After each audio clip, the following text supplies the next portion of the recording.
I, I I don't have too much beef with the Aegis on surface naval platforms, but Hmm. I happen to think, and I'm in the minority, of course, in this in defense circles, that the age of manned aircraft, manned tanks, manned IFVs Hmm. is in the hazard, and we may be closing that door. In 2020, even with Nagorno-Karabakh, where you had what I would characterize as between Armenia Azerbaijan, the first war in which UASs and FPVs had a big part to play for both ISR persistent surveillance and for munitions delivery, those kind of things.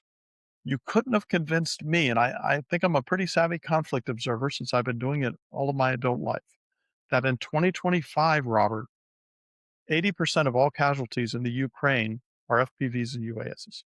What it's done as a revolution in military affairs is it has taken millennia of infantry combat and almost rendered them moot.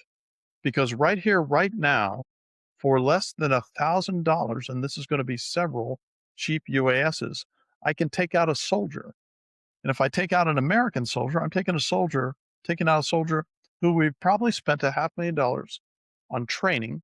Yeah. He's wearing a significant amount of kit to include $5,000 nods, very expensive riflery and Yeah.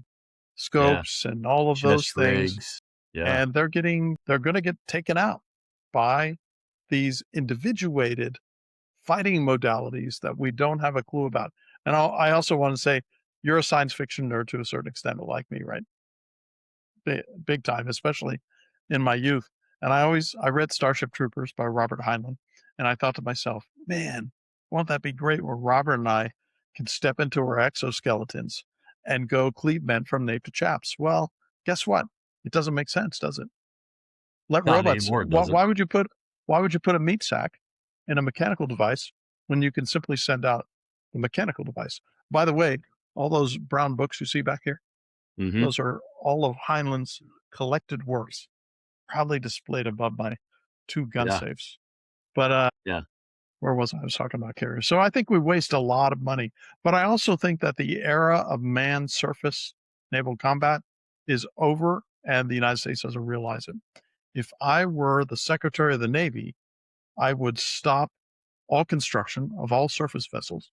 I would triple the size of the submarine force, and I would take the little crappy ship and I would retire that pig and replace it with diesel submarines, which is the true littoral combat ship. I mean, right now, speaking of carriers, we have the USS Ford, which cannot reliably launch and retrieve aircraft. You know, it's like that funny skit where you had one job. And in Yeah. this case, they can't do it because with steam catapults, you had a mean time between failure, Hmm. MTBF, and engineering argo. And Hmm. you probably use that in the automotive industry. A lot of acronyms. Yes, There absolutely. it is. There it is. In which 1 in 35,000 would fail. Well, for this, it was 1 in 175. I think they've gotten it to 1 in 350.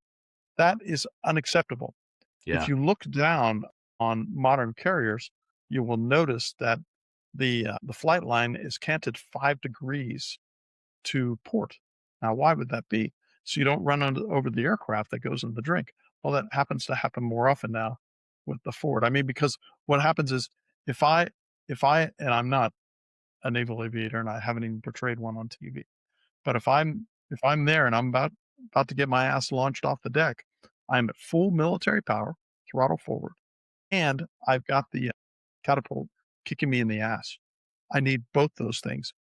If I'm at full military throttle and I go forward after I salute my crewman down on the deck and that fails, I'm probably going in the drink, especially with the pig that is the F-35.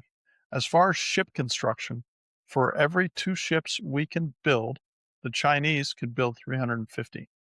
When it comes Yeah. to nuclear shipyards, we have 2 of them. Our pace of building ships is just god awful.